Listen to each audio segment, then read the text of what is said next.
I was gonna try to do some kind of like vaguely Phantom of the Opera-y type opening, but I'm not clever enough with the musical improv like these two, so fuck it.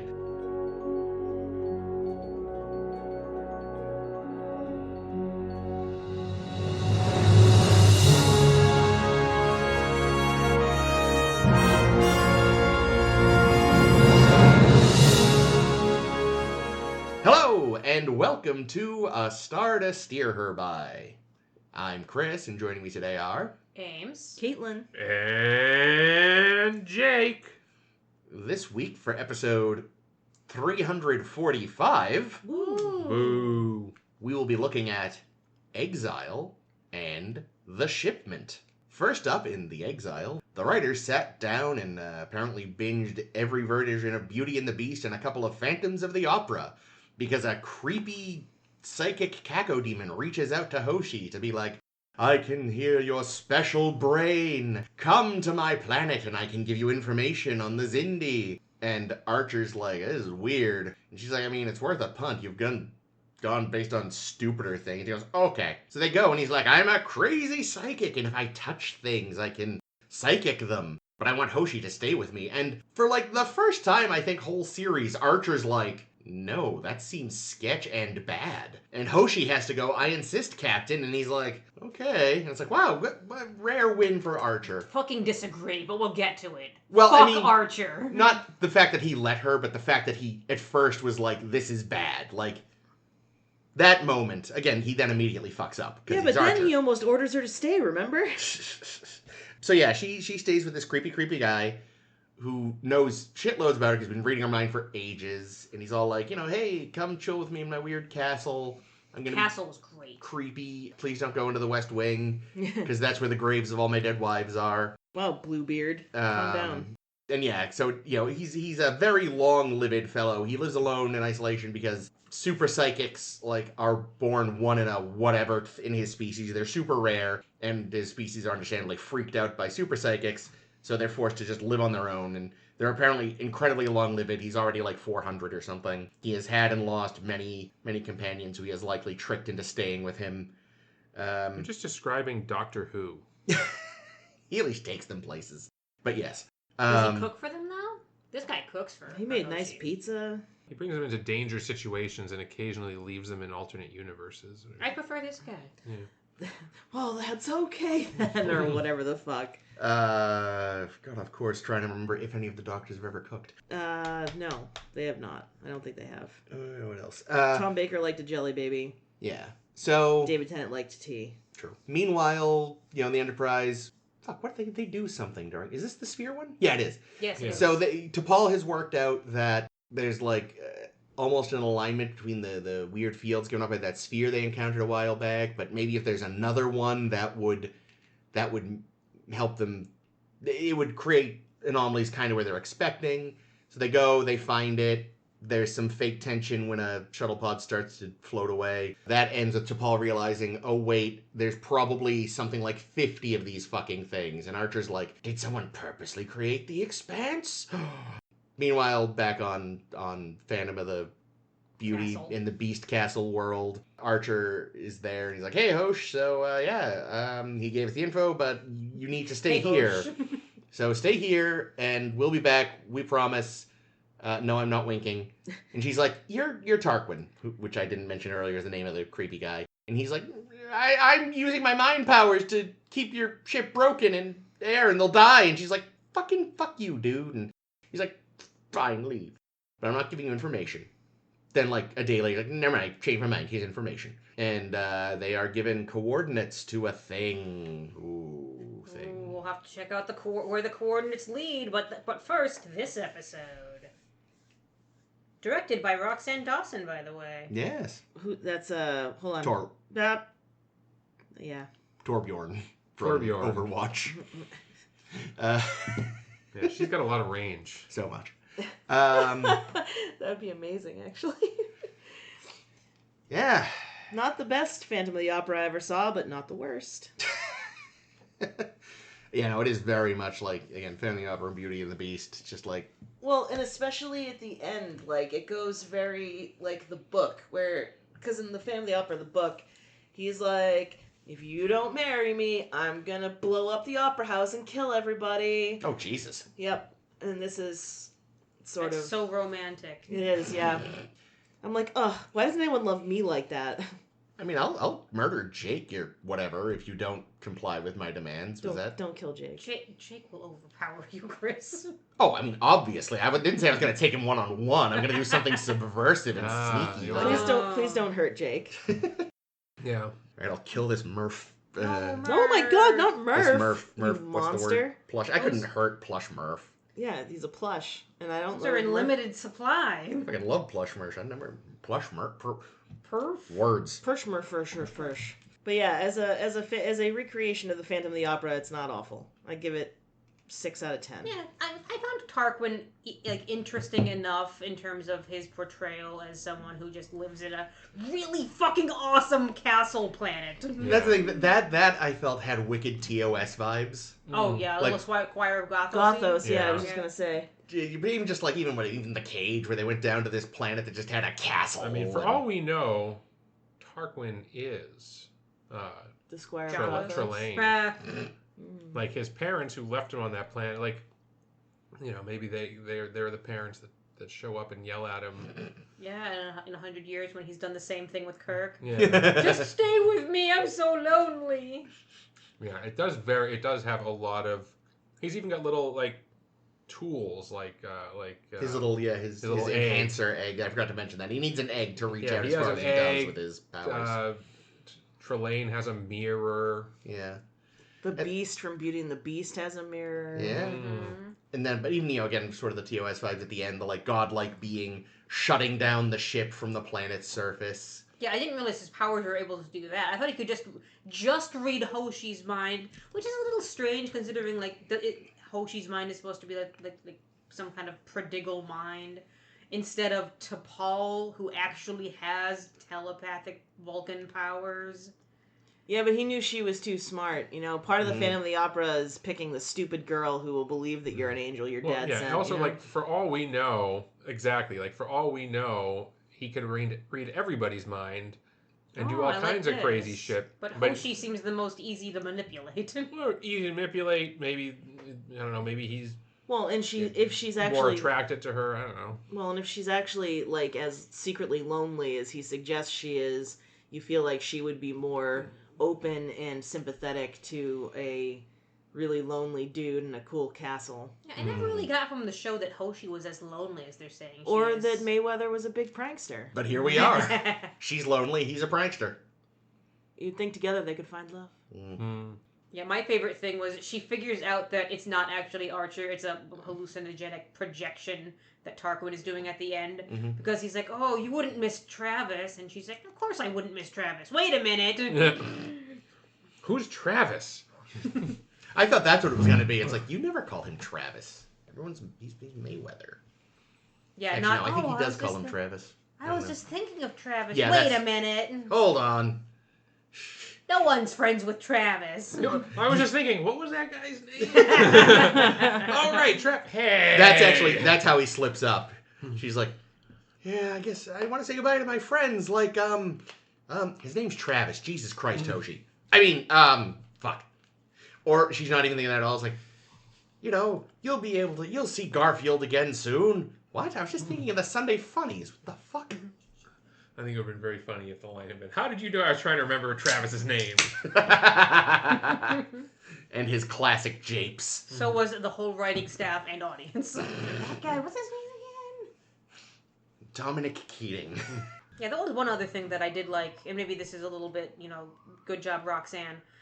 When Hoshi is kind of first hallucinating a whole bunch of things because Tarquin is trying to talk with her and showing her face on multiple screens and then going into like this kind of netherworld area with the human shape that he likes. I thought a lot of like the disorientation of that scene with, having the camera like focus on Hoshi's face while the scene moves around her. Like that was all really cool. Yeah. I liked that. Yeah. Yeah. Yeah. We're already done I with thought this this was episode. fine. It's on the Enterprise scale. It's a fine episode. Yeah. I mean, even in some other series, it probably would be fine.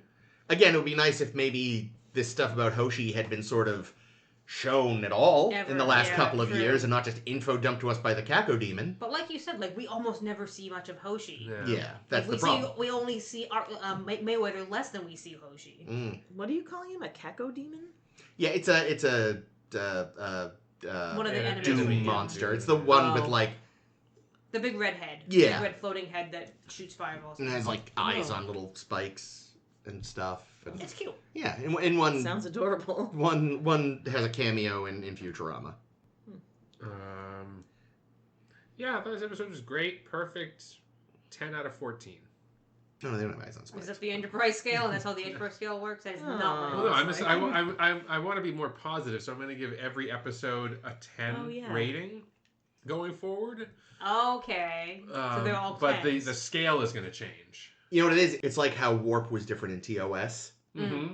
You know, 'cause back in TOS days, they hit like warp 13 at some point. It was no big deal. And the fanon is that at some point they just adjusted the scale. And that's what it is. This was a 10 out of 10. It's a TNG 2 out of 10. It's not that bad, but it's this one's actually it's fine. it just doesn't present anything. Again, it's a Phantom of the Opera, Beauty and the Beast pastiche kind of thing. It would be more effective if the stuff about Hoshi was something we were already kind of aware of. Yeah, because then it could kind of build, and they could have kind of almost a relationship that's You could almost see toxic it. and strange. Because also, like, you can understand this guy's plight. Like, Mhm. he wasn't killing those people that we found in the graves that Hoshi immediately realized were graves and not, like, dedication plaques or something. Hmm. They were staying with him and dying of old age. Yeah. Now, admittedly, we don't know if they stayed knowingly. Like, they may have similarly been bamboozled Manipulated, but not figured it out like she did. Yeah, but the thought of him being exiled Yeah. to this planet because his mental powers are too great for his species, that's a sympathetic trait. I almost thought for a second, like, Enterprise, why don't you take him with you? His ability to touch things and tell you about them, it could be useful. Yeah, really. Not from now on, when Archer's like, "You saw a Xindi. Tell me everything about the Xindi." He might be able to do it. Yeah, but this is the type of situation where, like, we're getting his telling of You think things. he's an unreliable narrator? He is Jake? an unreliable narrator, and he could very well be a fucking horrible monster Yeah. True. that eats women. We don't know. Yeah. But also, but I bet he could make you think it was cool while it was happening. So if you gotta go, He makes a damn good pizza. the pizza did look good. I do kind of wish kinda. one thing that I thought was missing from this was any sense that Hoshi was sort of tempted by the offer at any point, because That's a good point. like For a hot second, it was like, oh, this is the food like your family made Yeah. you at one point. it would have been nice if she was kind of charmed by it, because even in that scene she still seemed pretty creeped out by him. Like she That's because his head looks like that. well yeah, but like she left that dinner abruptly without having eaten anything because he brought up some memory that he had stolen from her. Yeah, just take the pizza with you, bitch. Yeah. So I kind of wish that they had made her more charmed by him. Yeah, it would have been good if she was sort of into it at first and then was like, eh. I mean, it's tricky because it's like, on the one hand, it's nice to see someone on the show have a normal human reaction. Like, this is fucking weird and creepy. Well, it's also a normal human reaction to realize, to like think like, oh wow, I kind of sympathize with his plight. I would like to help him in some way. Yeah. That isn't like endangering me and my crew. Yeah, but that's the thing, is that would have also made for a more interesting story. Like, maybe if he had been less creepy from the off. Yeah. He started really creepy. And then she Although could've- when he was mimicking Phlox, it was just normal Phlox. Normal creepy amount of Phlox. Yes. Yeah, actually, I'm not gonna lie. I've never been so attracted to Phlox. That was pretty good. And then, But yeah, like, maybe if he'd start off less weird so that she could kind of sympathize with him and it wouldn't feel odd. But then she finds the graves and it's like, and then he gets kind of creepy and it amps up a little and... well, again though, like having partners die naturally of old age after living a nice and fulfilled life with you isn't creepy. It would have been less creepy if he had just been like, by the way, I've had several wives. We had wonderful long lives together. I just lived for a long time. Why would that come up in the 2 days she's met him though? Well, because he's trying to get her to stay. Yeah, I mean, it's like, if you've got this graveyard, Yeah, you should probably admit up front it's there. And also, anytime you tell anybody they can't go somewhere, they're going there. So you might as well just get ahead of it. Yeah, like, you've read her mind. You know humans. We're the worst. There are several different cultures that have stories based around people doing things they were explicitly told not to do. Not to be taken internally. Challenge accepted.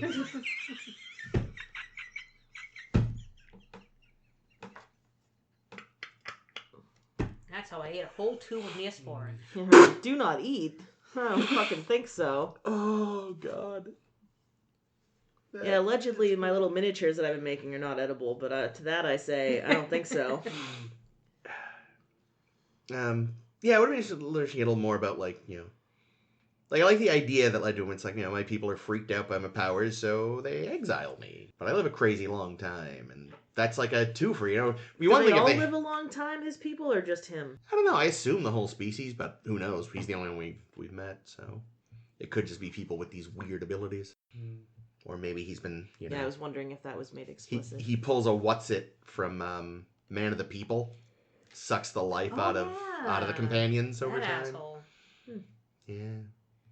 Like, I kind of appreciate that they've left his situation a bit more ambiguous. Like, again, he seems like an unreliable narrator, so who knows what he said was true and wasn't, and it's kind of a shame. He does seem fairly earnest. Like, True. He doesn't.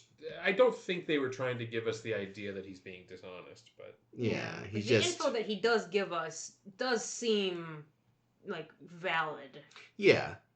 And, again, if you're, you know, as long-lived and isolated as he is, because there are presumably gaps between each of his many lovers, you kind of forget how to people. He also may have never been taught how to people. We don't know how early he was kicked off of his home world. Oh, wow, yeah. You know, as a concept, that's interesting. yeah. It's interesting.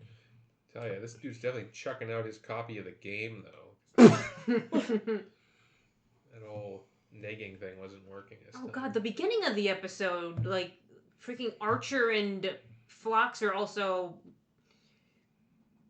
not taking any of what Hoshi's saying seriously. When she's saying, you know, there was a man in my room. Oh, we all think that. Read the same thing. Reed was also, what am I looking for? Gaslighting her. Everybody sees a man in their room sometimes. It happens to me nightly. Reed, what is wrong with you? Well, yeah, no, like I said, he's got that screaming face inside his medicine cabinet. Well, it's interesting, too, because, like, this is exactly what she dreamed, so it lends credence to her dream that, like, no one takes her seriously. True. I know, and I think one of you brought up as we were watching, like, just a couple of weeks ago, she turned into a Lokek. Like, that could easily be something that has to do with this, but of course it's not, because we don't ever bring that episode up again. Yeah, like, that would have been better than just being like, I think you're nuts. He could have been like, it could be a side effect of the Lokek thing. I mean, last week Captain Archer was all scabby. That's the world's worst Phlox impression. I apologize. There's like some Seth MacFarlane in there. Yeah, I don't know what that was. Yeah, it was kind of Stewie-esque. Stewie, maybe a little Roddy McDowell thrown in for fun. My wife and I was saying that you would have been a good actor. Why would we say that? Fucking Jiminy Glick. You keep getting away, he keeps pulling me back. And I've never seen more of that show than an ad for it. But Jiminy, no one has. I've never seen more of that show than on this podcast. Yeah, seriously. I think you do a perfect impression, Jake. I don't do that. That's Kaylin's thing. You've done one. You've done it pretty good too, though, I would say. She's the Glickster of the The group. Glickster, no. Oh my god, if they've gotten him on as a Ferengi, they should. Martin Short? Yeah. He's a little fella. I don't think we can afford Martin Short, especially now with all that Only Murders in the Building money. True. I don't think they can afford a whole lot on this show because they keep entirely forgetting the Makos exist. Like, literally, and I fucking get very angry at Archer for this because it's the easiest fucking thing. Oh, Archer, Tarquin wants me to stay on a planet with him by myself for days. Oh, I don't know about that, Hoshi. Seems like a bad idea. No, I promise it'll be okay. Well, if you say so. No, Archer. Leave her a chaperone. That's fucking rule 1 is you don't go on missions alone. Buddy system. He even said when he first showed up with her, and he was like, what the fuck? He was like, captains have to be around first contact. Starfleet protocol? Also, I don't trust you. I At all. still don't trust you. No. No one trusts this guy, and yet we were like, Hoshi's expendable. Fuck this bitch. Poor Hoshi. When, like I said, we have these Makos on the ship doing nothing. Son of a bitch. Oh, I meant to say, Jake, to your point earlier, part of the reason, too, he may have not reached out to T'Pol could just be that because she's got psychic abilities, she probably just naturally puts up barriers without even thinking about it that Hoshi wouldn't have. Also, I'm sure he knows that Paul's not going to put out, so why even... Well, she'd see right through him. Yeah. I don't know. She gives great massages, I hear. Oh, God. I liked his robe. It was a good robe. Oh, his robe was great. Sweet His robe. house was Yeah, great. and the makeup was cool. He was a cool character. Yeah, I like that it was like very different. No offense to the actor under all the makeup. We see him for real a few times. I remember when they first showed him, I was thinking like, wow, you appeared as the world's most generic white man. And that's saying something. When you're on a show with Scott Bakula, to somehow be more generic and white than him, it's impressive. But I think it was mostly the hair, because I saw photos of the actor and he seemed a little more distinctive. But something about the combination of his profile and the pompadour, it was just like, you know, I told an AI to give me a white guy, and there he is. He just went into Hoshi's mind for like, what do these things look like? What can I look like? Just give me an example of a prototypical one of them. Prototickle. God, it is like an AI, though, and he winds up with like 6 fingers on one hand. Yeah, that's a prototickle, all right. Killed Inigo Montoya's father. Prepared to die. Yep. Well, sure was an episode. Yeah. So meanwhile, the other side of the... It's weird that we only watched one episode this week. Yeah, the other side of the episode is the let's go find some spheres thing, in which, you know, as usual, T'Pol is 1,000% right. Oh, I bet there's a sphere exactly right there. Which is conveniently not just super close to us, but also super close to fucking Eric over there. Tarquin? Yeah, sorry. The Fan of the Opera's name is Eric. Oh, sure. But they don't reveal that except in the book, not in the musical. But it also seems like there are spheres everywhere. True, So but they didn't know that They didn't know that at first. So yes, that admittedly at the end does solve the conveniently nearby problem. But the fact that they happen to be near one that also happened to be near this dude, like, that's a little more... But yes, you're right. I guess you're probably...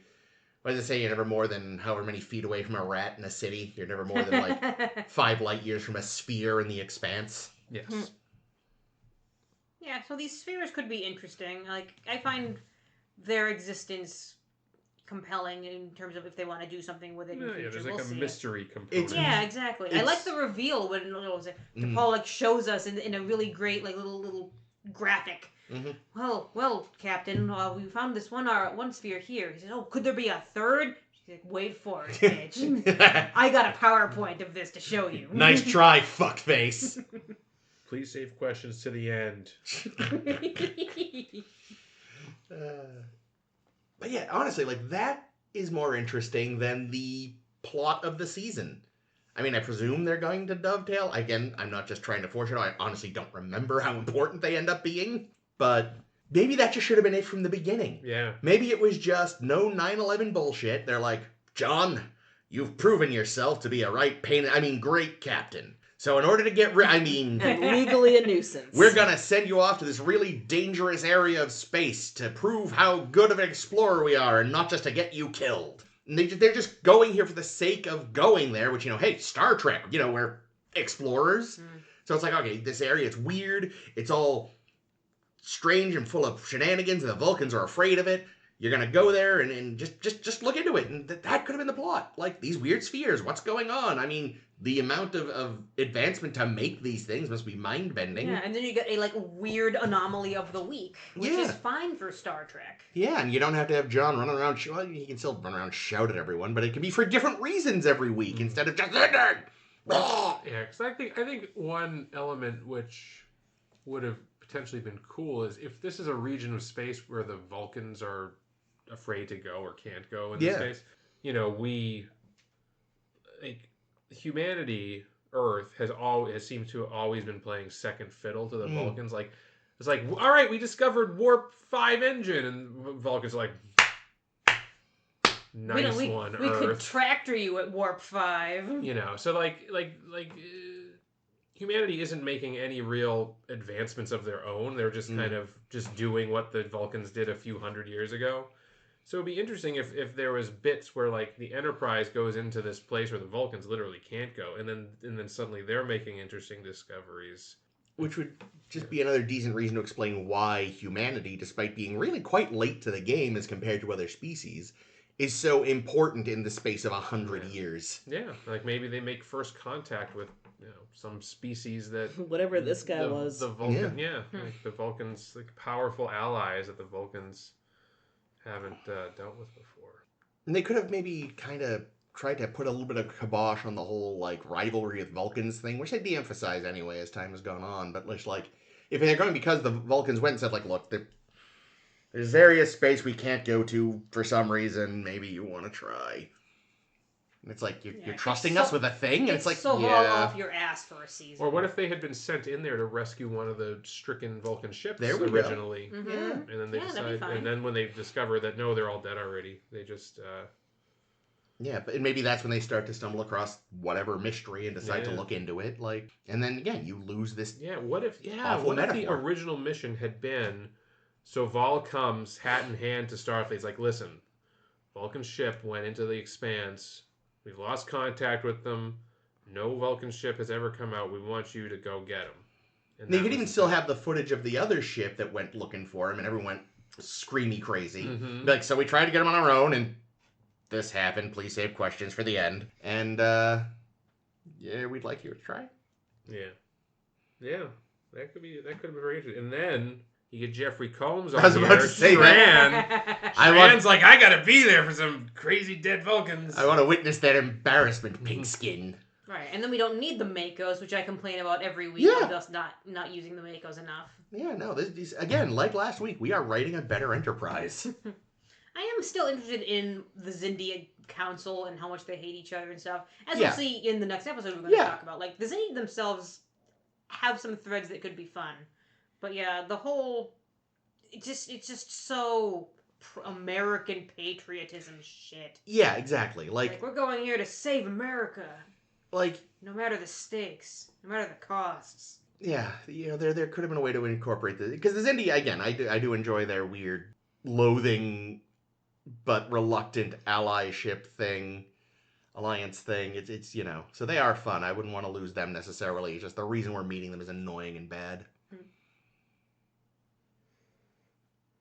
Last thing I wanted to bring up was when Archer and Trip are down on the sphere, and they land on the sphere because Archer's throwing a fit about something. And they almost lose their shuttle pod to bullshit. It's very funny. Yes. Yeah, they had to shoot it down. And then the CGI crash of it down onto the sphere is real rough. Not great. But just Trip's reaction of "son of a bitch" is good for him. Yeah, good for Connor Trinneer. It was very very Ralphie. Remember to drink your Ovaltine. Son of a... Remember to shoot down your shuttle pod. So they go, like when it's floating away and Archer's like, "What happened?" I was expecting Trip to be like, It got away. Yep. Yeah, I do think it was kind of a blue balls though that scene happens, and that happens in like the last 10 minutes of the episode, and then the next thing we see is, okay, well, we've collected a lot of great data from the sphere, and T'Pol's crunching the numbers. T'Pol. Because they're spheres.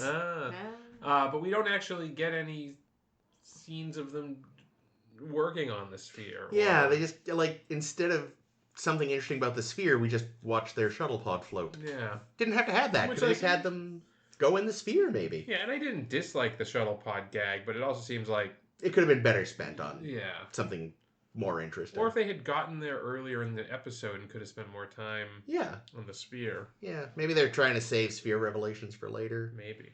Again, I genuinely don't remember. I'm just playing coy. I'm curious how much of a plan the writers have for the season arc, or if they're just kind of like saying, "Oh, this is something we could do next week." Yeah, that's a good question. We'll remember to build on this. Put a sticky note on the wall. By the way, I just checked. Connor Trinneer is on Cameo, so we could pay for him to say, "Remember to drink your Ovaltine, son of a bitch."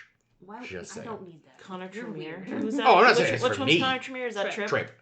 Trinneer. What's he looking like these days? Much the same, actually. He's aged well. Speaking of Xindi, we like them. Yeah, they're fun. So on the Shipment, Beast's. We never do find out Beast's name. What?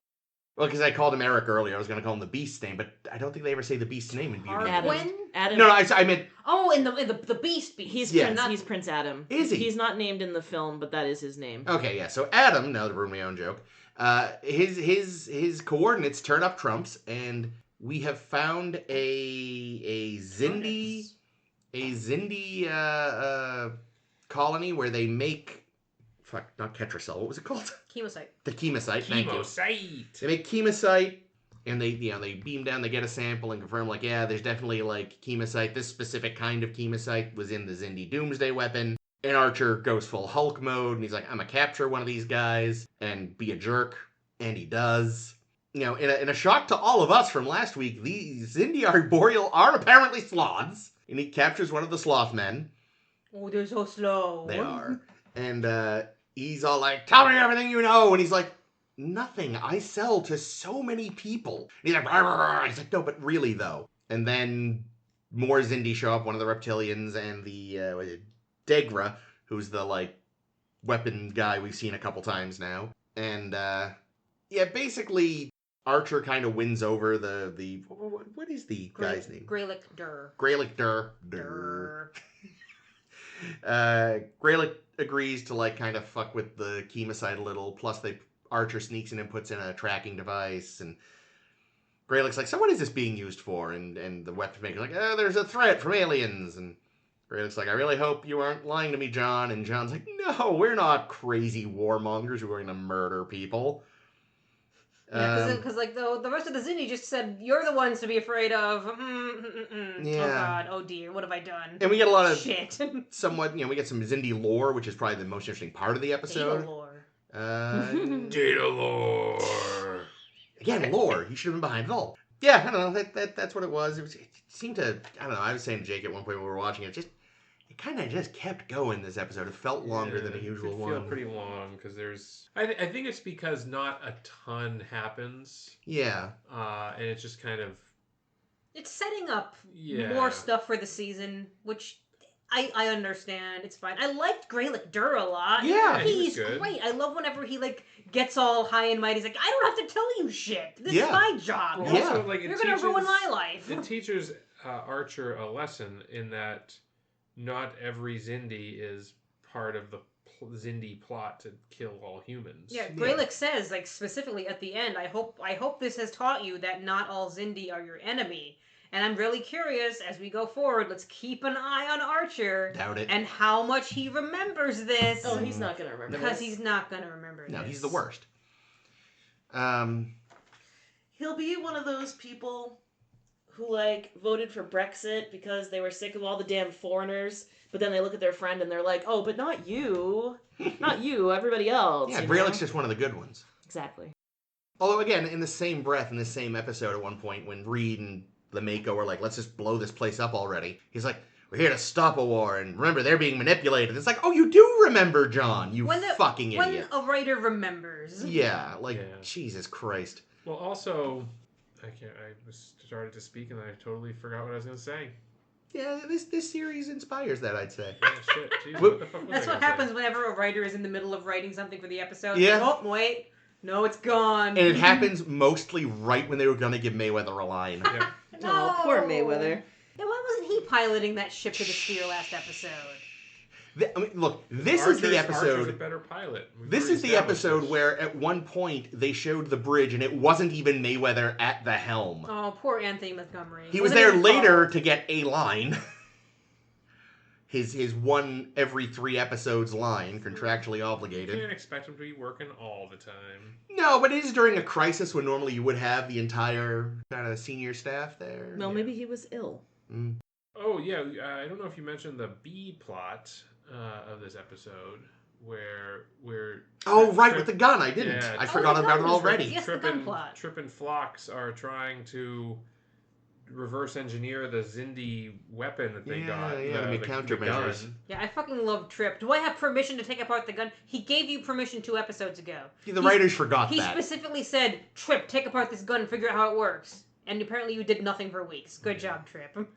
Well, again, just Nice work, buddy. the writers literally forgetting something they'd already done. But it seemed like that whole plot kind of went nowhere because they end up having to destroy the gun. Yeah. They did potentially discover a way to neutralize the gun with radiation. But No, it was the don't expose them to Omicron radiation. It's good for them. yeah, but Delta radiation kills them. Oh, it does? Okay, I missed Yes. that part. Yeah, Fox figured out that Delta radiation kills them, but Omicron radiation makes them replicate crazy amounts. So don't let Lur anywhere near them. Yes. I did enjoy that we got some Xindi lore. Oh yeah, the sixth Xindi race that The they avians. wiped out. Yep. Oh, so there was a sixth Xindi race. Wow, we are really good at this show, Yeah, huh? except it's not robots, it's burbs. Yeah, it was Well, birds. that Well, makes they- more sense than robots They anyway. killed all the burbs. That's so sad. You know what was? You know what it was? They were too because so the thing, they blew up their own. Well, the insectoids and reptilians specifically. Oh yeah, they love blowing shit Blew up. up their own planet to end this 100-year-long war that no one remember why it started. Definitely because of the reptilians. And everyone Yeah. else flees. And they're like, the bird people didn't try to flee. It's like the dumb bastards just thought they'd stay in the air and be fine. We'll But then just they fly forgot. away if Yeah. you destroy the planet. You We don't fucking need- moron. We don't need the floor. Wouldn't that be amazing if that's really what it was? Aw. They were so arrogant they forgot that, Oh, I want to know what their ships would have looked like. Do they just not have They'd be ships? bird shaped. No, see, Klingons make ships shaped like birds. They make ships shaped like humanoids. Rockets coming out of the feet. Yeah, the Xindis. Yeah, I don't understand. Okay, if the reptilians and insectoids collaborated to destroy the planet and kill an entire, one of the 6 races, why are they still on the Xindi Council? I imagine the Xindi Council has reluctantly come together because of the information they got from whoever their side of the temporal Cold War is. Still, like the insectoids and fucking reptiles, they seem far too volatile to be involved in this. I prefer the idea that they didn't even unite to blow up their world. They just, one was going to do it, the other found out, and rather than be stopped them, they're like, we'll do it first! And then they just did it at the same time. Yeah, they both had entirely different blowing up plans. And then they'd be like, oh, the other one's doing this too? I mean, Good, we can make fewer bombs. Wasn't this also Dr. Evil's plan from the first Austin Powers movie? He wanted to set the volcanoes to erupt all at once, didn't they, on planets? Isn't that the second one with the drill? I thought that was the first I thought that was the first one. Is it the first one? Okay. I don't remember that. So the Xindi just want $1 million. Yes. Okay. That was the reptiles Indies call them as like, we want $1 million.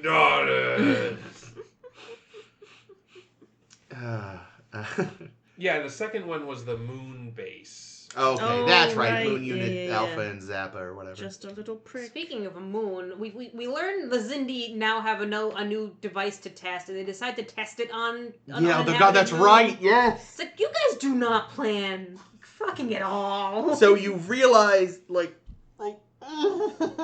did you test the first one on Earth? Okay, makes great audio when you talk into your hands, Chris. But yeah. They fucked up. Xindi, I still love you. I still want you to win secretly. But you're doing it wrong. Do better. Oh yeah, that's why I said while we were watching that so much as the fact they have the kind of hairy faces and the weird very sci-fi jumpsuits. The arboreal Xindi give very Planet of the Ape vibes. They do. Oh, yeah. With their furry gloves. Yeah. Yeah. So yeah, I feel like I was talking about it last week, but it's maybe I didn't, but every branch of the Xindi is a different kind of sci-fi creature. Yeah, we got the fly. Yeah, I was gonna the fly or any sort of what is it, them or whatever with the giant ants or something. Yeah, them. So. The reptilians again is very 50s B movie. I mean, they're Ceres from Oh, they totally Galaxy are. Quest. Even Oh, with fuck, they with are! the little things coming out. Wait of a their minute. heads. Because Star Trek decided to return the favor such as it was. Nice. One thing I kind of like is that all of the Xindi, although they do look very different, at least the 3 that we've seen the most of, which are the reptilians, the humans, and the sloths, they all have certain cues in the makeup. Yeah, I They, noticed that in this like one. they all have like nostrils on the side of their face. Yeah, I I've kind of wonder if the noticed. dugongs do as I well. don't know. Oh, I have to get a closer look. So yeah, they have like regular nose nostrils, but they also have like nostrils on their cheeks. Yeah, I noticed that. Yeah, the weird little like cheek slit. And they all have kind of like ridged forehead into nose sort of thing going on. Yeah, which is clever. Yeah, so they I like that they give nods to okay, these clearly come from the same place. Family, yeah. But Yeah, there they all evolved from the same puddle of goo. Yeah. What kind of bird were the avians, do you think? Macaws. I'm gonna say I'm picturing them as like Rito from Legend of Zelda. Yeah, that would make the most sense. But which I don't know which who that is. which Legend of Zelda? Because they The changed newest ones. They Yeah. changed dramatically. The Rito don't look that different from. Wind Waker, their beaks were more nose-like, Yeah, I as guess opposed to they actually were. being beaky. Yeah. that's a So good yeah, point. let's go with the Breath of the Wild, Tears of the Kingdom ones. Sure, I'll go with that. Man, now I got the fucking Dragon Roost Island That's a good theme. song stuck in my head. Wowzers. See, I was just gonna start humming the just normal like do do do do do. I love that Reed and Hayes are now immediate best friends because they both want to destroy the compound the moment they get there. Mm-hmm. They're already planning. They've already set a whole bunch of mines or explosives around, and Archer has to remind them, no, we're not doing that yet. And they're like, Yeah. but please, Archer. But, like, For once, I have to be the voice of reason. Here's the thing, though. If you bring Space Marines on a mission, the one thing they're going to want to do is nuke it from orbit. Yep. Because it's the only way to be sure. Yep. No, Captain, don't use the photon torpedoes. Use those old nuclear weapons you had. Game over, man. Game over. Man. Reed got snuck up on by a drone that makes Jetsons noises. Mm-hmm. Well, to be fair, the sound was added in post, so the actual drone that was on set that day probably made a different noise. Dearie dear. I'm very proud of Archer for not waterboarding Greylick. Yeah, I was 'Cause waiting every for him to time be awful. Yeah, he starts just yelling Her. at him constantly, and it's like, oh God, I'm worried for Greylick right now. Greylick didn't give a fuck. No, I loved him. He was great. It's like, good. This is exactly what John deserves. Someone who's just like, well, you think you're tough? Good. Fuck with me, loser. I don't care. I've been doing this job for 40-odd years. You think the first prick I've ever met? I've been selling fucking Ketris. What's it called? I've already forgotten again. Chemosite. Jesus Christ. More Ketracel Chemosite right to now. that fucking reptile dickhead for years, and I hate him. So what exactly was the thing that happened with the chemosite at the end? So Greylick fucked with the sampling that they were giving to the Xindi. Yeah. And then Archer just easily sneaks aboard the ship after the shipment has been dropped off and swaps one out. I really assumed Greylick already had the one that they were supposed to swap Yeah, in. they probably would have been smarter to do it Much. that way. Like, Much. sneaky Archer was very Unnecessary. unnecessary. It felt like he would have gotten trapped immediately. It makes the Xindi look unobservant entirely. Well, considering that this base is like, again, it sounds like chemosite is used in just all sorts of perfectly not weapon-based applications. So, like, yeah, and they're kind of isolated. Like, yeah, they probably don't worry about security that much here. Now, Yeah, but admittedly, on the Xindi ship. Because that's where, isn't that where Archer Yeah, that's where goes? he broke on Archer into the goes ship. onto the ship Oh! and makes the swap there. I thought that was on the compound. No. That doesn't make like a We- fucking sense and then. Because Greylock was Distracting them so they wouldn't turn around and see Archer Okay, see, leave the ship. I and thought they he don't was... have like cameras in their cargo bay. Well, they don't have any sensors whatsoever Apparently. because they like, or at least really poor sensors because the reptilian is like, oh, why did you destroy our drone? Oh, well, because it was scaring the Beetles I creatures, was trying to the eat things I or was trying to whatever. hunt away. Well, then who else was with you? We detected other life signs. No, I was by myself. Okay, I guess that explanation is sufficient. Yeah, a lot of this is only working because the Xindi are fucking I know, idiots it sometimes. wasn't, the drones weren't making a live feed because they took Archer's picture. Also, they can't distinguish Xindi life signs from other species. They couldn't be like, huh, it looks like he's out there with 3 fucking aliens. That's weird. And also, Nope, like, those are bugs. there was no sign that he was carrying a gun ever. They didn't wonder where. I don't know. Yeah, they ain't Because too bright. Xindi are fools. Like, it made. I thought he was just distracting them because he was like sneaking in and out of their own compound, not a ship. That really. Yeah, because you see Reed and Hayes with their little binoculars Yeah, from Brookstone, staring down the trail. Okay, Captain, coast is clear now. You can go now. I missed that. There was like one moment where I was looking up an actor, and that must have been then. Yeah, Jesus. Yeah, they're 'Cause on again, top of this. that would make more sense. Again, the sloth guys don't worry too much about security. Or even if security did see him, they'd be trying to run after him, but the fastest they can go is like 2 miles per hour. Well, It's pretty quick, isn't it? Much faster than those drones. Those drones were very fast. Yeah. They covered like 50 meters in 2 seconds. It's pretty Actually? quick. Yeah, because Reed was calling out how far they were. They're 400 meters away. Oh, they're 350 meters away now. Oh, wow, that was fast. Whoever they are, they're bloody fast. Well, yeah, because at first I was like, oh, are they being chased by people? No, they were robots. Maybe those are the robot Xindi. Or the guns. So hang on. Explain for me again, because either I missed this or the episode had no idea what the fuck it was doing. Probably that. Possibly both. We're in Greylick's house when the Xindi arrive early to pick up their shipment. Mm-hmm. They manage to just ignore some other Xindi arboreals that come to pick up Greylick to like help with the handoff. Then we decide to go hide in the woods for reasons. Yeah, well, it's because Greylick told them that, oh, the reptilians will come looking for me if, but...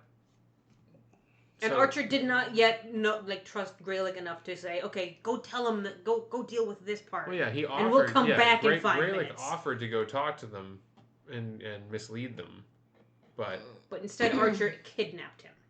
Well, it wasn't kidnapping. It was we're going to go. We're going to forcibly bring you into the woods against your will. Well, when you put it that way, it does sound kind of kidnapping. Technically, that is kidnapping, yeah. I kept expecting, him... I didn't expect this. It would have been funny if... He said, okay, what do we do with Greylick now? Well, we can't leave him here or he'll give information. But we also can't just leave with him or they'll figure it out. I know. We'll leave him with Tarquin. Yes. Send him to Mind He's so Reader lonely. planet. He needs company. Oh, I wanted company, but, company I could bang, and I'm not really into this guy, so, pass. Hard pass. How offended would you be if you were that Xindi? Like, really? You'd rather be alone for the next 100 years? Yes, I would. I would rather be alone for the next 100 years. Damn. Damn, dog. That cuts me real deep. And you'd be like, good, get out, don't bleed on my floor before you leave. I wonder how long Xindi lived, because Greylick mentioned he'd been in charge of the facility already for 40 years, so, like, you don't start off in charge, you gotta build up to that. We have no idea how old they were, because they just look like old guys, but they just look like monkeys, which look like old guys. Sloths, apparently. Sure, according to the description from Netflix or whatever. I mean, it's also how the actors are credited Yeah. as Sloth. Well, like I said, I did... Yeah, on Plex No, TV. in actual... if you go to Memory Alpha, they're also they listed Sloths as Sloths there as well. Yeah, That's bizarre. apparently in Extinction, all of us missed, this was on Memory Alpha, listeners, Phlox does suggest that a branch of them may have been evolved from arboreal sloths. So when we were all having good laughs last week about sloth Xindi, they'd been staring us in the face the whole time. Yeah, because I've only ever seen them referred to as arboreal. Yeah. Well, because sloths just sound stupid. Yeah, know? it does sound kind Then of when stupid. you hear sloth, you think of, there's dopey and some slow, dopey thing, but arboreal sounds kind of badass. It sounds like they're learning to use tools and shit. I think they should have done Ursine as a Xindi. Is that pig-like? Bear-like. Bear-like. There we go, That'd be cute. Yeah. Winnie the Xindi. Xindi the Pooh. Or arboreal, they could have been Ents. Big tree dudes. Just what we need Like is an actual, literal arboreal. Or, big Or fucking rabbits. Or as they call it in France, the arboreal cheese.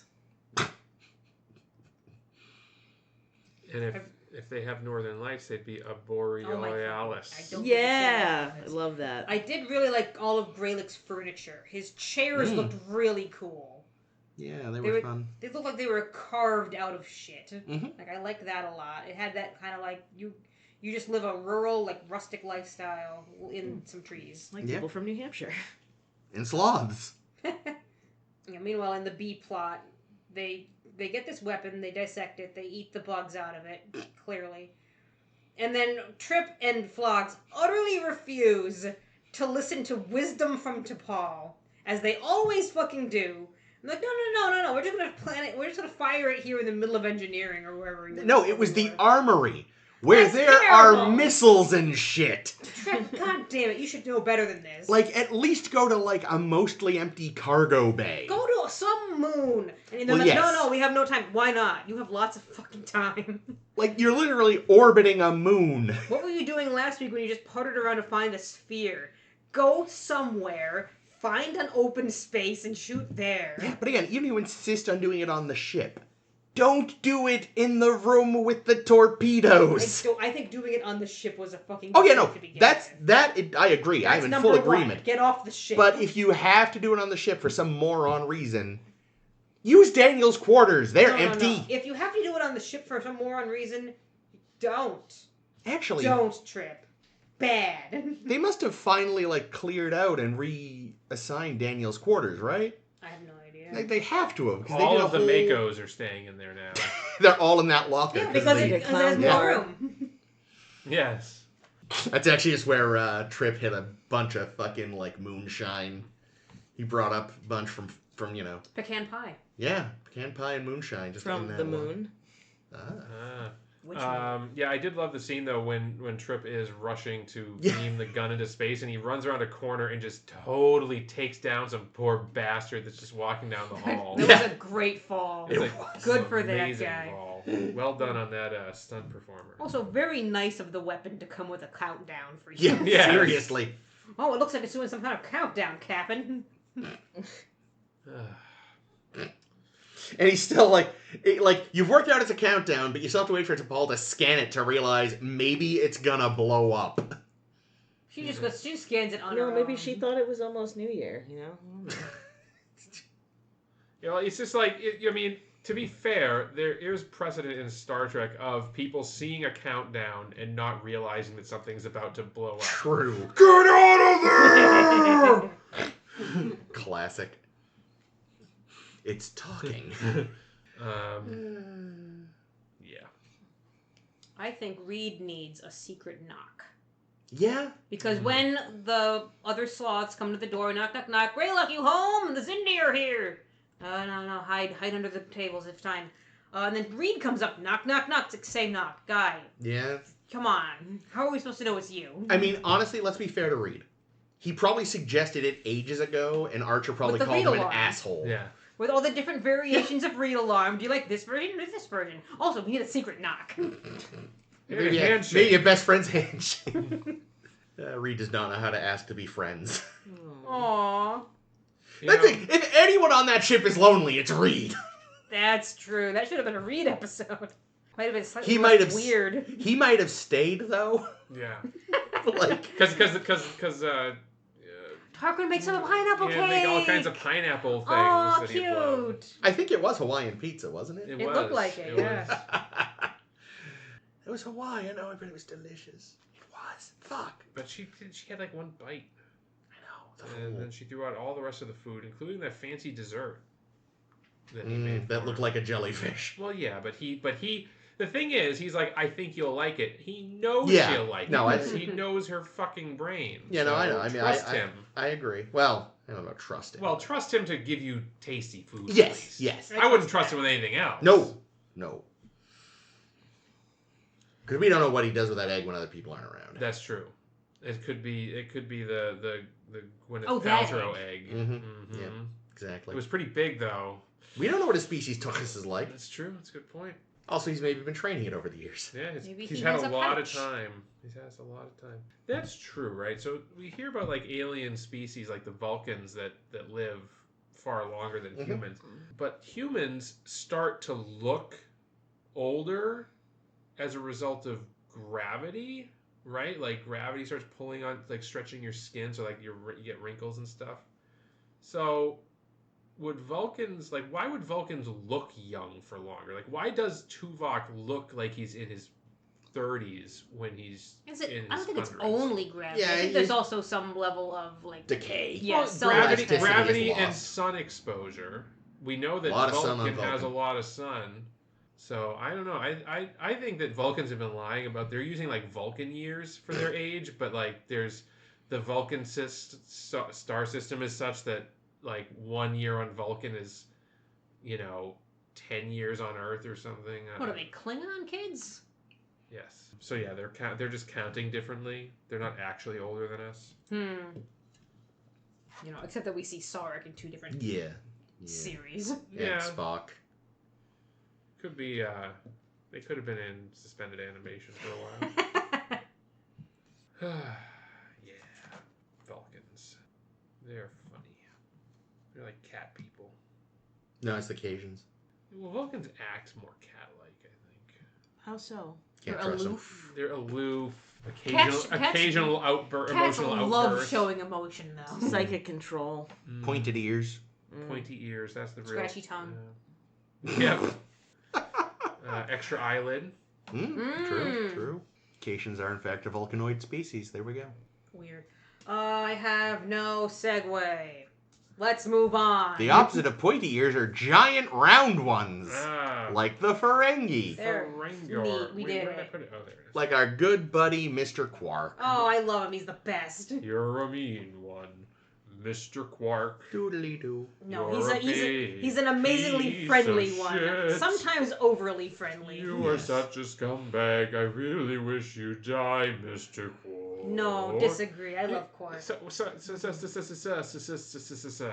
He is, like the rest of his family, terrible at being a Ferengi. He just tries so much harder to be a good one. He tries to be a good Ferengi amongst all these failures He's of got the Ferengi. lobes for business. No, he doesn't. Moogie says that at one point. Yeah, she's being nice. She's got the lobes Well, for business. between him and Rom, he does. Rom's got the lobes for engineering. I'm gonna go first. Okay. Good things he's done. Good Quark moments. He gives information to the fledgling resistance and behind the lines. Sure, I believe you. I don't remember this. Yeah, he gets Damar shit-faced, Oh, yeah. and then Ah. gets a little pissed drunk himself, and is like, I want the Federation back. I want to sell root beer. And it's not easy to get Damar shitface because that guy's always Yeah. shitfaced. He's an alcoholic, big time. Oh, yeah. He protects the unconscious Nog in the siege of AR-558. Nice. Good job.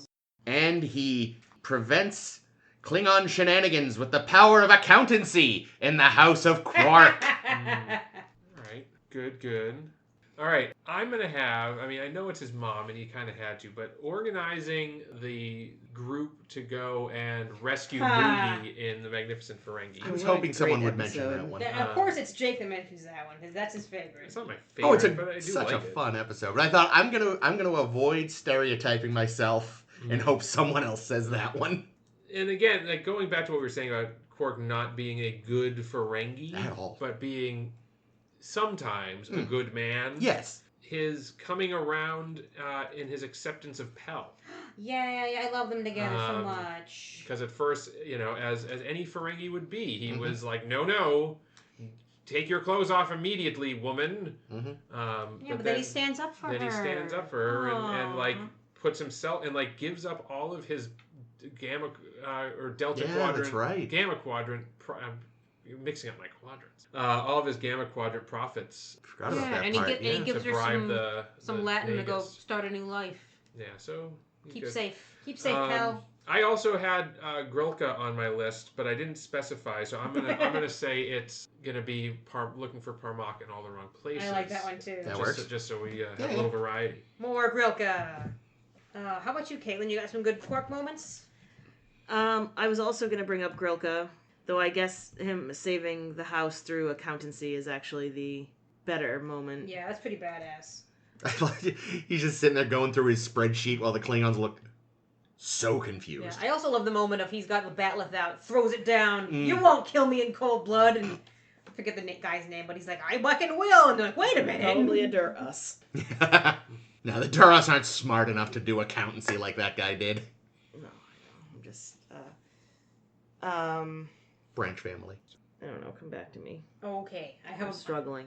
Well, I'll give my tops, and you can either add to or I can keep reading tops if you want. Because I had a lot of so many of my great Quark moments are with him with his lady friends.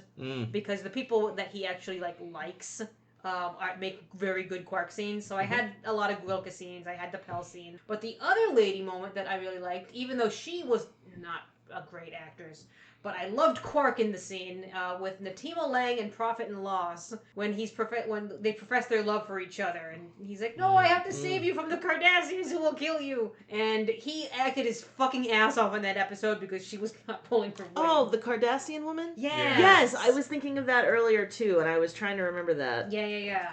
I loved Quark in that episode. Me too, except that he was kind of like, I'll give them this thing, but you have to stay. Kind of pulling, what's his name from the episode we just watched? Tarquin. Yeah, that. A little bit. But it's also because she would get killed if she went with the other Cardassian Well, and descendants. also, it was clear that there was a genuine love between them. So That's true. Yeah, I liked their love. It was very cute. I thought that I know that he did it for the wrong reasons, but when he goes to, try to figure out what happened to the Nagus, and he has to go and, see the wormhole aliens. Oh, God, wait. Oh, that one! Okay, when the Nagus comes back with his personality flip-flopped. Oh, what's that called? That is... There's a prophet in it. Prophet motive. There we go. Yeah, so it's definitely a Ferengi pun title. It's definitely not, a good thing, but it is a good...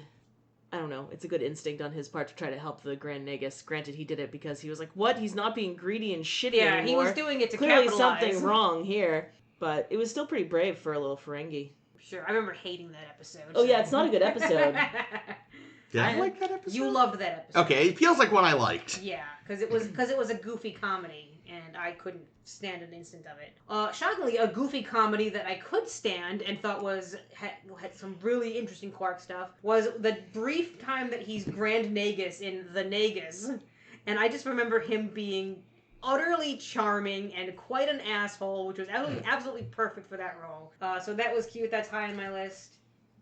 And last one I'm going to give him is...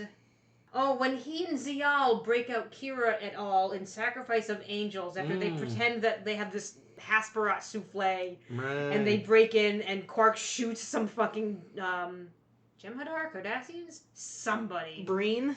Could it be Breen? It wasn't Breen. I would remember if it was Because nothing was changed. Nothing was changed. It was just they broke them out of prison. Yeah, that's right. And that's when they went and took down the minefield or some interesting thing happened, and it was all thanks to Quark, and I gave him lots of credit for it. Yeah, good for him. Do you have others you want to mention, Caitlin? No, I feel like I kind of snuck in two more. I'm good. Well, you added Well, I agreed with Ames on the... right. That was one I was trying to think of, because he does sort of give up his which, I mean, probably could have got a lot of money for that cloaking device. But he is a Ferengi. Oh yeah, and most of his Ferenginess is bad shit. Yep. I bet you've got all the top things I have. Maybe not. We'll see. He was gonna make that Kira program for Jeffrey Combs in Meridian. I don't have that one. Gross. He was totally gonna just go through with that. He tried to sabotage Nog getting into the academy. Yeah, a couple of times. Yeah, I was thinking of Facets specifically. Yep. And inevitably, the fuck clause. Yeah. Yeah. Two of mine are in there. Mm-hmm. I don't remember what episode the fuck clause was actually in. It was an have early here. one. It's Captive Pursuit. Okay. Very early, yeah. Yeah, because the third episode. Yeah. So I had Kira hologram. Nice. Stealing Kira's likeness for that. Meridian? For Meridian. For Jeffrey Combs? Yep. Very gross. How did I forget that one? Yeah, that was one of the first ones that I thought of. And wasn't that Jeffrey Combs' first appearance? Yes. Yeah, because he's he's neither Brunt nor Wayun. He's just some random yellow fella. Creepy motherfucker. And I also had Captive Pursuit, Dabo Girl contracts. Disgusting. Mm-hmm. And then I guess to differentiate myself slightly, I'm gonna put out helping really facilitating the crew that came in to steal Dax. Oh yeah. In Invasive Procedures. Good one. I thought of that one, but he didn't actually know what their end game was, which is why I left it off. He was doing crime. True. The crime that he was doing was helping them. Yeah. It wasn't a fun crime It's like his crimes normally are. Like there's a law in some places. I don't know if it's everywhere, but there's some places where it's a law that if you are in the process of committing a felony, and any felony, and somebody dies as a result of that felony, even if your felony isn't murder, you can be charged with murder for their death. Yeah, because it was a death that occurred in the commission of a felony. Well, and if you're just, any part, even if you're not the one that does it, you can be charged with murder as an accomplice. Yeah, exactly. So, if Jadzia had not survived, then I would have held Quark. Oh, very responsible. I think they were planning to. Yeah, like Odo was particularly pissed, but then he got stuffed in a bucket or something. Yes. Suitcase full of Odo. Yeah. So you said you had some overlap, Caitlin. Yeah, definitely the sex clause in his employment contract. I agree with the Nog sabotage one. The one specifically where he fucks with the computer program so he fails. Yeah, that's facet. Yeah, that's facet. But also the fact that he tried to take advantage of dropping the boy off at school to also sell some illegal goods that gets them in fucking Area 51. Appropriately, he was selling chemosite. Really? Yes. Oh shit. What was the name of that? It was Little Green Men. Yep. I'm glad. But I mean, there are plenty of reasons to, not being lots of different things to be mad at him about. Oh yeah. Okay, my top three have not been mentioned, and there's a theme. There's a theme in my top three, and I'm very angry about this theme because fuck goddamn Quark. First thing, he sexually harasses one of his Dabo girls and then blackmails her about it in Profit and Lace. And then by the end, hasn't learned a fucking thing, goes right back and does it again. Disgusting, Quark. Later in Profit and Lace, he gives Boogie a fucking heart attack. Oh yeah. Entirely his fault because he just yells at her constantly about something until she fucking keels over. Yeah, I forgot about that. Me too. I try not to think about that episode. In what was originally a kind of horrifying scene, but I guess I think that was directed by Alexander Siddig. Fuck goddamn it, Quark. And number three, just the rest of Profit and Lace. So basically all 3 years. All three of mine That's fair. That is fucking fair. Oh my god, I hate all of it. I hate that. It's a terrible episode. Yeah, but by far one of the worst of the series. I hate how Quark sees women in Profit and Lace and how he utterly fails at doing anything and portraying women's needs, and I just all of it is bad and deserves being on a worst moments list because I hate it. Yeah, it is bad.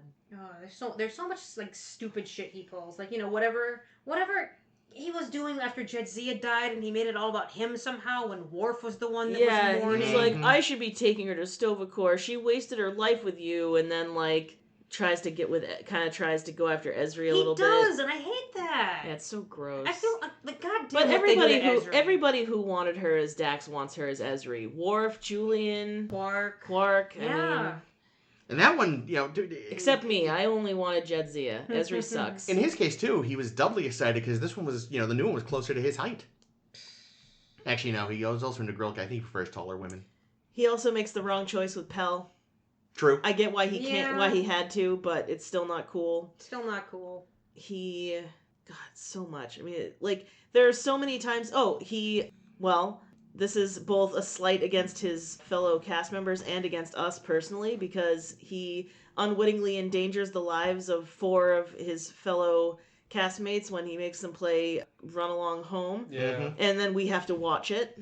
Oh, funny! I actually had a moment from that on my good list. Well, because remember, he's also the whole reason he's doing this because he was trying to con the Wadi. Yeah, again, pulling crimes that almost doing a crime and it almost bit him in the ass. Pulling a crime and almost killing his friends is his. I mean, it turned out they were never in any danger. Yeah, but he didn't know that. Yeah. He does ultimately take the shorter, less dangerous path when he realizes that they're. Yeah, the thing that made my good list from that episode was his reaction when he learned that they were his friends, because he had no idea that they were his friends, and he was just playing a board game. Yeah. And then once the Chief Wadi there says, oh, they're in danger, they're peril, and he realizes, wait a minute, that one of these is Jadzia, and oh god, what am I gonna do? Oh no. And he's actually worried, and it's the first time in the show you've seen him worried. Yeah, actually give a shit about someone other than himself and his profits. Yeah, and plus just Armin Shimmerman is just a delight. True. He's the best. We love him.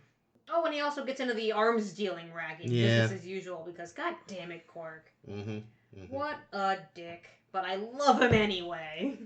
Yeah. Oh yeah, that's right. But and that's another one where it's like he does the arms dealing, and then he's all gung ho about it, almost because he feels like he's expected to, and then when he actually confronts the reality of the crime, that the weapons that he's involved in are going to kill millions of people. Mm-hmm. He ends up, sabotaging the whole deal. Which is good on him. Right, exactly. Like, that is a good character. Yeah, it's another example of bad Ferengi, good person. Yeah, that's a good way to put it. But he wants to be a good Ferengi and a bad person. He's just so bad at it because he actually likes these people. Yeah. Because he's a well-rounded character. So good for him. So, yeah, well done, Quark.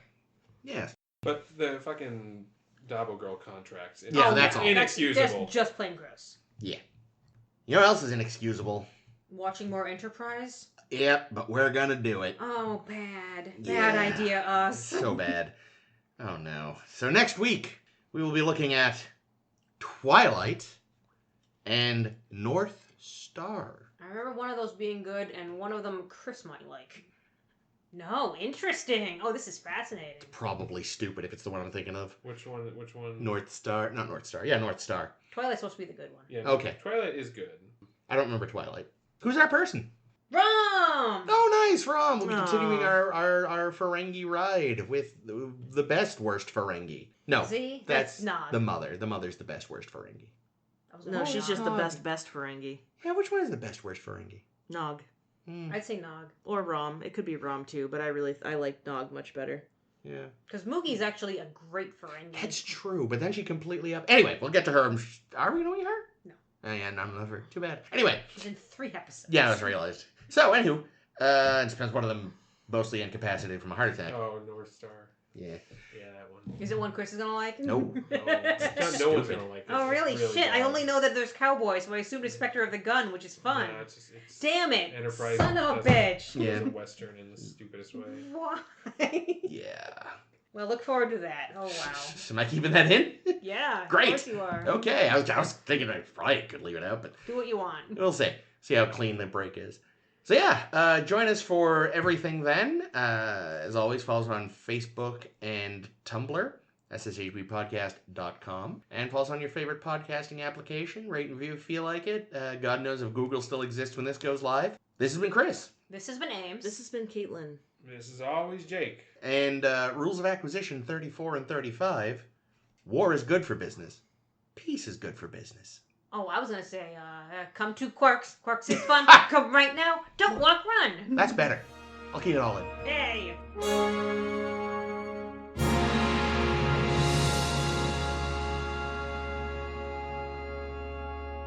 Yeah, I was busy watching a cat do it. That was a very good jump. He's very good at jumping. He's a good jumper. Barnabas is sometimes the most graceful cat I've ever owned, and he is sometimes the biggest fucking klutz on 4 legs. It's astounding. That's how cats do. This one ran head first into the edge of that table. Oh, poor He boy. did. I was very worried about him because then he goes running off like, wait, I have to check that you're alive. Poor He Phantom. just shook it off. I remember when he was a kitten once, he was running, this is our old apartment, and he was running so fast, and our rooms were carpeted, but our little entryway was tile. And he ran, slid on the tile, Slammed and into the- drifted into a wall. Oh, Yeah. no. Poor little fellow. And he was fine. He was made of rubber. He was still a baby.